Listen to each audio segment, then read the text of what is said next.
Boris Johnson's new cabinet meets later today following yesterday's shock reshuffle, which saw Sajid Javid replaced by Rishi Sunak as Chancellor. All eyes are turning to whether the budget will still go ahead as planned on March 11th. Let's hear from Juliana. Good morning, Juliana. Well, we're going to start on the political front. What happens to the budget presentation with the sudden resignation of Mr. Javid? Well, the budget has to go on. The show goes on March the 11th. We are expecting the first post-Brexit budget of Boris Johnson's government. It does only give Rishi Sunak 3 weeks, but of course, as you can expect, there were several preparations that were already in place. And I think there's going to be a lot of attention on this, particularly when it comes to public spending, inheritance tax, and what they're going to do with the North. I think one of the biggest headbutts between the former Chancellor Sajid Javid and Boris Johnson and his chief advisor Cummings was just how much they were going to spend on the North.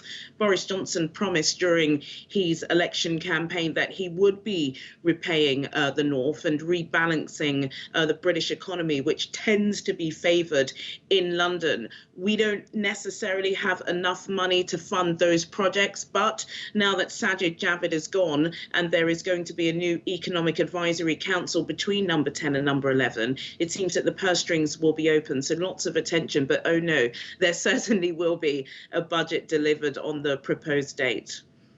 All right, let's look at the corporate news, and that's RBS's earnings. That company is reporting profits of £3.1 billion for 2019.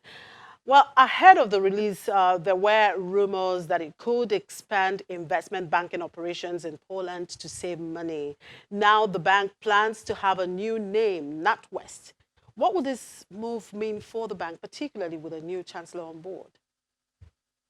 Well, what it means, Chimaze, is that they're trying to save money, as most banks are across the world, but particularly in the UK and the West, as digital banking and a lot of these fintech companies are really getting in to this retail banking sector. And we're seeing less and less people walking into a store, and they're using more on apps. So RBS are trying to minimize their staff. They do have a new chief exec, Alison Rose. She's expected to deliver a speech to investors later today, and she said, she didn't mince her words, she said that there will be a lot of restructuring, there will be a lot of downsizing, and Poland appears to be the location of choice in Warsaw. A lot of rumours are that some of RBS's main management have already got the axe, and these jobs have been located into Poland, and there are apparently, for anybody looking for a job, about 40 different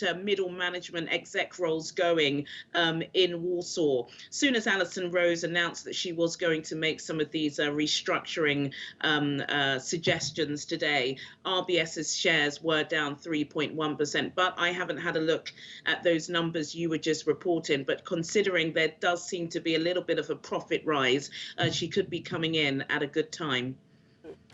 All right, it's Valentine's Day, and so love is in the air. How much gifts did you receive today, Juliana? Well, some say it with flowers, others with chocolates. But Poundland says it sold about 40,000 engagement rings ahead of Valentine's Day this year. So what is the retail market like today? Who are making Valentine's gains?